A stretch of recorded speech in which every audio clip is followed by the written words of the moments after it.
Hello दोस्तों, आज हम पढ़ेंगे लोक प्रशासन का ग्लोबलाइजेशन वैश्वीकरण। सबसे पहले जानते हैं वैश्वीकरण आया कब, है क्या है। वैश्वीकरण 1991 में, जब भारत के पास इकोनॉमिक्स की अर्थव्यवस्था मात्र केवल 15 दिन की खर्च की बची थी। पैसा, भारत के पास पैसा ही नहीं था। तो उस समय के प्रधानमंत्री नरसिंह ने अपनी सारी जिम्मेदारी वहाँ के आरबीआई के गवर्नर मनमोहन सिंह को दे दी थी। और भारत के पास पैसा नहीं था, इसलिए भारत ने लोन लिया था IMF से। IMF ऐसा बैंक है जो शर्त बहुत रखती है। मतलब ये वो पैसा लोन देने पर कम समय पर लोन देती है, कम समय के लिए, और शर्तें रखती हैं। उन्होंने शर्त रखा LPG का, LPG लिबरलाइजेशन, ग्लोबलाइजेशन और प्राइवेटाइजेशन। इसे कहते हैं निजीकरण, उदारीकरण और वैश्वीकरण। उसी में से एक है वैश्वीकरण। तो भारत के जो प्रधानमंत्री थे, उन्होंने एक शर्त रखी। अब LPG है क्या। LPG एक अंतर्राष्ट्रीय व्यापार है, जो जो व्यक्ति एक दूसरे से दूसरे देश में व्यापार कर सकता है। इससे पहले हमारे देश का व्यापार अंतर्राष्ट्रीय व्यापार नहीं था, वह बाहर नहीं होता था। तो उस समय के प्रधानमंत्री ने भी एक शर्त रखी कि जो भी विदेशी कंपनी भारत में अपना कारखाना लगाएगी, वो प्राइवेट कंपनी से, और प्राइवेट कंपनी से हिस्सेदारी, मतलब उसे कहते हैं पार्टनरशिप में काम करेगी, जिसमें भारतीय कंपनियां की शेयर 51% होगी और विदेशी कंपनी की 49%। जिसमें इस शर्त के बाद LPG भारत में आया, जिससे विदेश की कंपनियां भारत में इन्वेस्ट करने लगी, जिससे भारत की अर्थव्यवस्था में सुधार होने लगा। अंतर्राष्ट्रीय व्यापार बन गया, वहाँ की चीज़ें यहाँ बिकने लगी, यहाँ की चीज़ें वहाँ बिकने लगी। इससे पहले होता था कि वहाँ की चीज़ें यहाँ पर नहीं बिक पाती, यहाँ से केवल यहाँ की चीज़ें बिकती थी। तो अर्थव्यवस्था अपने भारत पर निर्भर रहती थी कि यहाँ पर इतना बिक्री, मतलब होगा, सेलिंग होगा, इकोनॉमी उस हिसाब से चलेगी। 1991 के बाद भारत की अर्थव्यवस्था में सुधार आया। आज भारत की अर्थव्यवस्था 5वें स्थान में पहुँच गई है। और 2014 में मोदी जी ने इस चीज़ को हटा दिया। जैसे प्राइवेट को अलग कर दिया और विदेशी कंपनी को अलग कर दिया। पहले आता था मारुति सुजुकी, अब सुजुकी अलग हो गया, मारुति अलग। इसमें एक विदेशी कंपनी है, एक प्राइवेट कंपनी की है, जो पहले ज्वाइंट होती रहती थी। जैसे हीरो होंडा पहले एक विदेशी कंपनी का प्रोडक्ट है, एक है इंडियन कंपनी, प्राइवेट है। दोनों मिलकर हीरो होंडा बनता है। हीरो और होंडा एक विदेशी कंपनी का, एक इंडियन कंपनी के है। अब आते हैं टॉपिक पर। इसमें हम जानेंगे वैश्वीकरण का अर्थ क्या है, वैश्वीकरण का विशेषताएं, और वैश्वीकरण से आने से प्रभाव क्या पड़ा। पहला जानते हैं वैश्वीकरण का अर्थ है।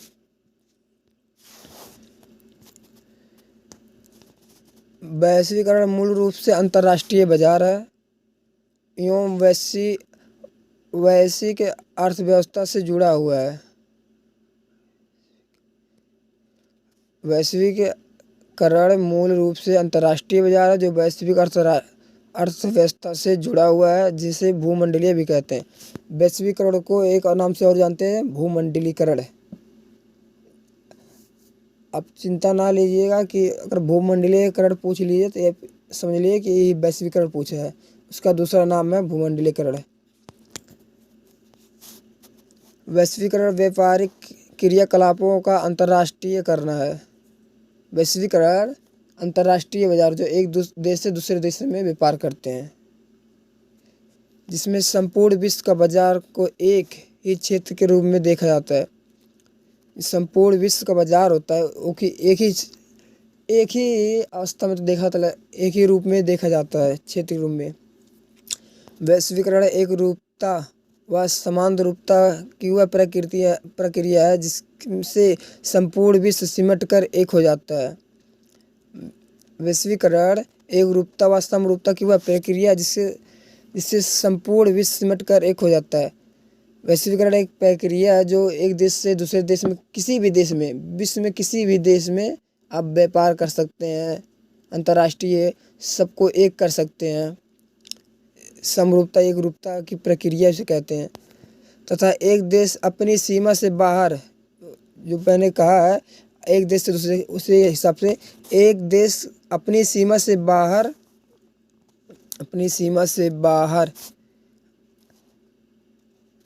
अन्य देशों के साथ वस्तु एवं सेवाओं को लेन देन करना ही वैश्वीकरण है।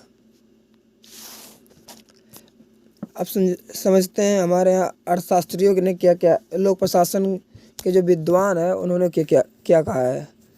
विद्वानों का कहना है कि पूरी दुनिया का एक वैश्विक या भूमंडलीय गांव, ग्लोबल विलेज के रूप में मानने की अवधारणा ही वैश्वीकरण है। विद्वानों का कहना है पूरी दुनिया को एक वैश्विक या भूमंडलीय गांव मतलब अंतर्राष्ट्रीय को एक में करना, एक गांव मानना के रूप में मानने की अवधारणा को ही वैश्वीकरण कहते हैं। अब आते हैं वैश्वीकरण की विशेषताएं। उनकी 6 विशेषताएं हैं।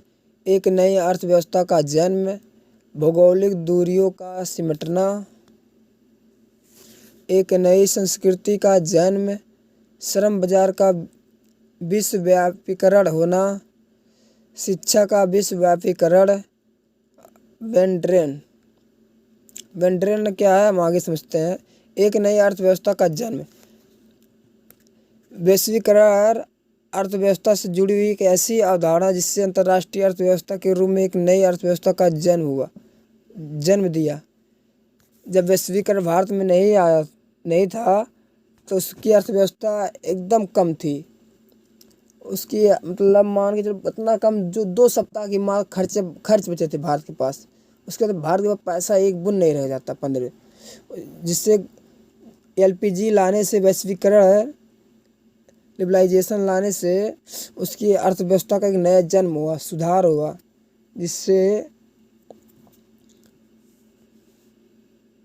जिसका परिणाम अंतर्राष्ट्रीय व्यापार के रूप में सामने आया।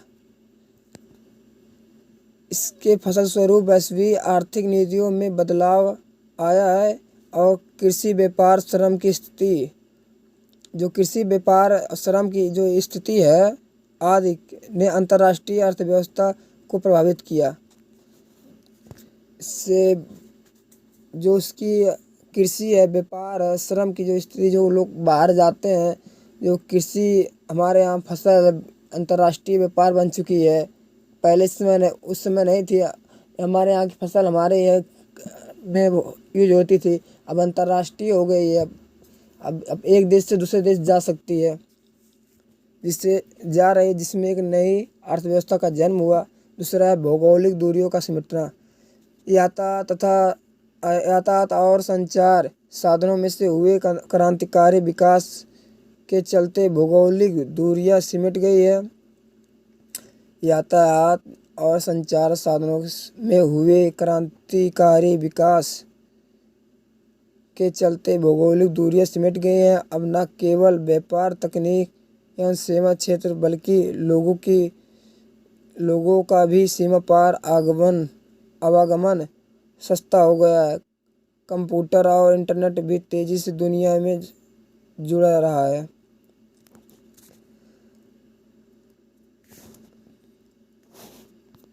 तीसरा है एक नई संस्कृति का जन्म। जिसे जानते हैं हमारी संस्कृति, भाषा, रहन सहन, भूषा जो है, संस्कृति किसे कहते हैं? रहन सहन, भाषा, इसी को संस्कृति कहते हैं। और LPG आने से एक नई संस्कृति का जन्म हुआ। वहाँ की जो संस्कृति है, जो चीज़ें वहाँ पर, वस्त्र है, रहन सहन है, वहाँ पर यहाँ पर आकर प्रोडक्ट लगाना लगे, बिकने लगा। इसे मार्केट में आने लगी। अब देखिएगा, इलेक्ट्रॉनिक मीडिया की दूरदराज पहुँच ने एक केवल ग्लोबल संस्कृति का स्थापना कर दी है। Jeans, T shirt, fast food, pop संगीत, हॉलीवुड फिल्म एवं सैटेलाइट टेलीविज़न की संस्कृति आज के हर नवयुवक की संस्कृति है। जैसे हमारे यहाँ संस्कृति में जीन्स टी शर्ट हमारे यहाँ की संस्कृति नहीं है, ये विदेशों की संस्कृति है, जो विदेश से आकर यहाँ पर कारखाना अपने लगाते हैं। इतना ही नहीं, भ्रष्टाचार और अपराध करने के तरीके भी सारे विश्व में एक ही जैसे हो गए हैं। श्रम बाजार का विश्वव्यापीकरण होना। श्रम बाजार विश्वव्यापी हो गया है। वर्ष 1965 में लगभग 6,50,00,000 लोग ने एक देश से दूसरे देश में रोजगार की दृष्टि से प्रवासित हुए थे। 1965 में लगभग 6,50,00,000 लोग एक देश से दूसरे देश में रोजगार ढूंढने के लिए गए थे, जिनकी संख्या अब वर्ष 1999 तक बढ़कर 12 करोड़ हो गई। 1965 में 6 करोड़ थी और 1999 में बढ़कर 12 करोड़ हो गई है। श्रम निर्यातक देशों में ऐसे कई ब्रोकर एवं एजेंट सक्रिय हो गए हैं, जो वैध एवं अवैध दोनों तरीके से लोगों को विदेश में काम दिलाते हैं। 5वां, शिक्षा का विश्वव्यापीकरण। शिक्षा का भी भूमंडलीकरण हो गया है। अमेरिका जैसे औद्योगिक देशों में उच्च शिक्षा प्राप्त करने जो विदेशी विद्यार्थी जाते हैं, उनमें से अधिकांश वहीं रह जाते हैं। जो अमेरिका और औद्योगिक देशों में उस शिक्षा प्राप्त करने की मंशा से जाते हैं और शिक्षा प्राप्त होने के बाद वहीं रह जाते हैं, वहीं बस जाते हैं। दूसरी ओर आज अनेक विकासशील देशों ने शिक्षा संस्थाओं के पाठ्यक्रम भी विश्व स्तरीय हो गए हैं। और दूसरी ओर आज अनेक विकासशील देशों के शिक्षा संस्थाओं के पाठ्यक्रम भी विश्व स्तरीय हो गए हैं, जिससे यहाँ शिक्षा प्राप्त कर रहे हैं विद्यार्थी विश्व की कहीं भी रोजगार पा सकते हैं। जो विश्व स्तरीय शिक्षा है, वहाँ पर पढ़ने से विद्यार्थी विश्व में कहीं भी रोजगार पा सकते हैं। कहीं पढ़ने से, शिक्षा प्राप्त करने से विद्यार्थी विश्व में कहीं भी रोजगार पा सकते हैं। यहाँ से पढ़कर जा अमेरिका में बस जा रहे हैं, वहाँ पर रोजगार करने रहे हैं, ऐसे है। अब 6वां, ब्रेन ड्रेन ने शुरू हुई पेशेवरी की आवाजाही ने काफ़ी जोर पकड़ लिया है। ब्रेन ड्रेन से हुई पेशेवरों की आवाजाही ने काफ़ी जोर पकड़ लिया है। आज वैज्ञानिक, डॉक्टर, इंजीनियर और शिक्षाविद तो विदेशों की तरह खींच ही रहे हैं। साथ ही वकील, वास्तुविद, अकाउंटेंट, प्रबंधक, बैंकर एवं कंप्यूटर विशेषज्ञ आदि का विदेश जाना भी अब आम हो गया है। अब आते हैं वैश्वीकरण के प्रभाव। वैश्वीकरण के 8 प्रभाव हैं इसमें। उपनिवेशवाद का उदय, परंपरागत उद्योगों पर कुठारघात, भेदभावपूर्ण व्यवस्था का उदय, विकासशील देशों का शोषण, आय और वितरण का असमानता को बढ़ावा, नैतिकता का पतन, विश्व अर्थव्यवस्था में परिवर्तन, एक उदारीकरण को प्रोत्साहन, शिक्षा का विश्वव्यापीकरण।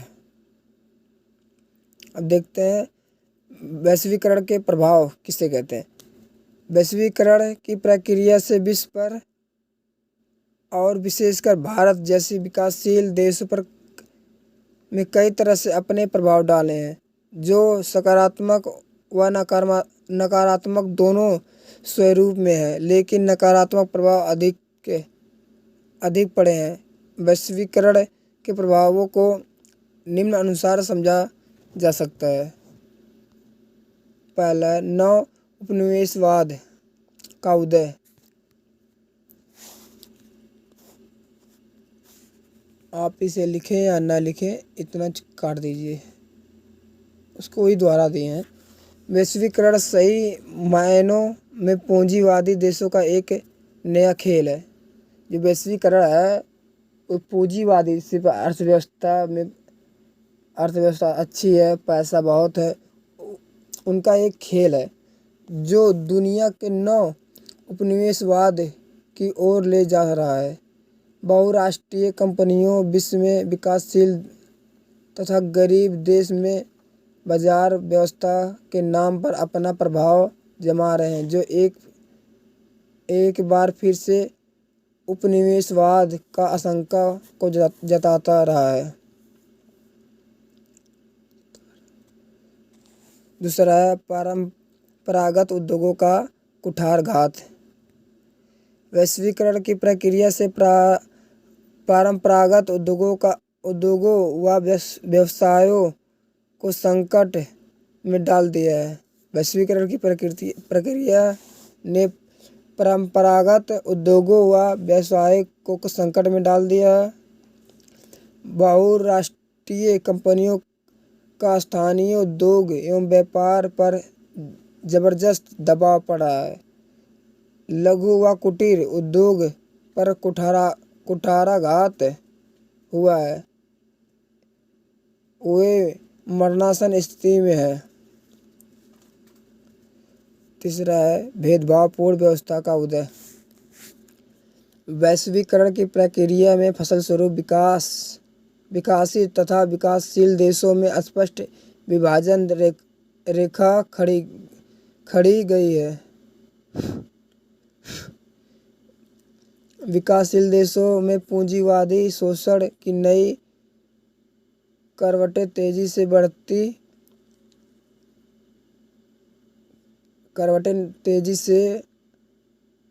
बढ़ती जा रही है। ये लानता है, बढ़ती जा रही है। विकासशील राष्ट्रों को विकसित राष्ट्रों के लिए बाजार खोलना हेतु अंतर्राष्ट्रीय कानून के आधार पर मजबूर किया जा रहा है।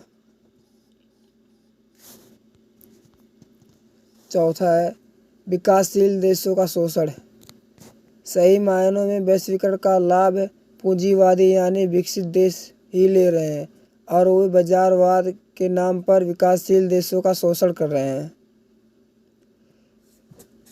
पांचवा, आय और वितरण की असमानता को बढ़ावा। वैश्वीकरण की प्रक्रिया से विकसित तथा विकासशील राष्ट्रों के मध्य स्पष्ट विभाजन हुआ है, जिससे आय की असमानता को प्रश्रय मिला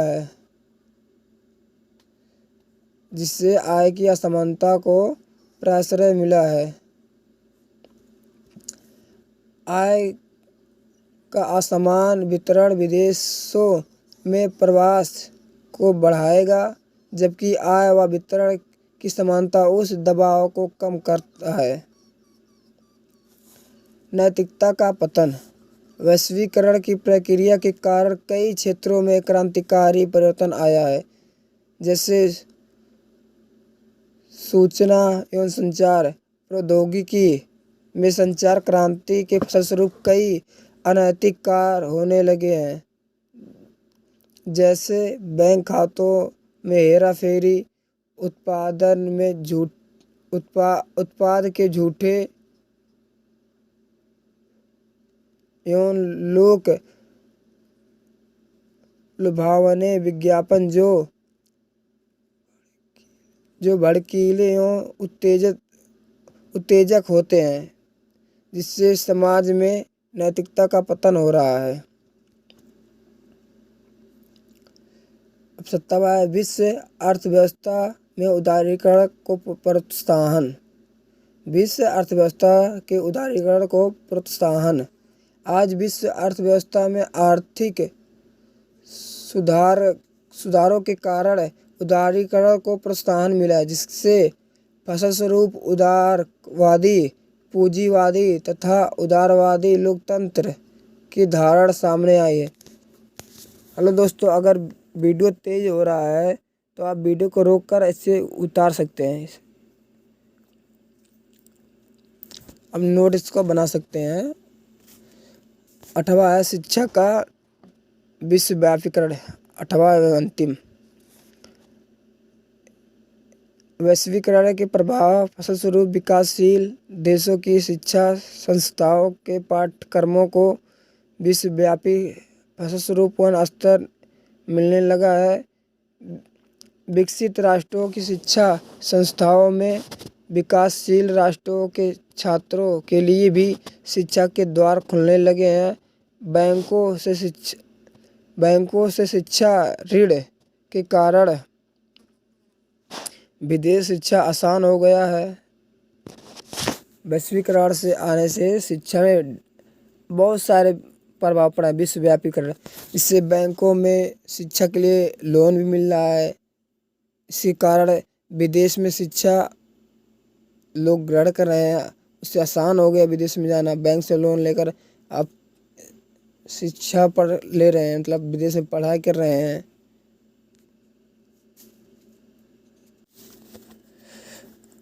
ये था अंतिम। अब इसका आप सब नोट बना सकते हैं। नोट बनाकर इसको याद कर लीजिएगा एक बार ज़रूर।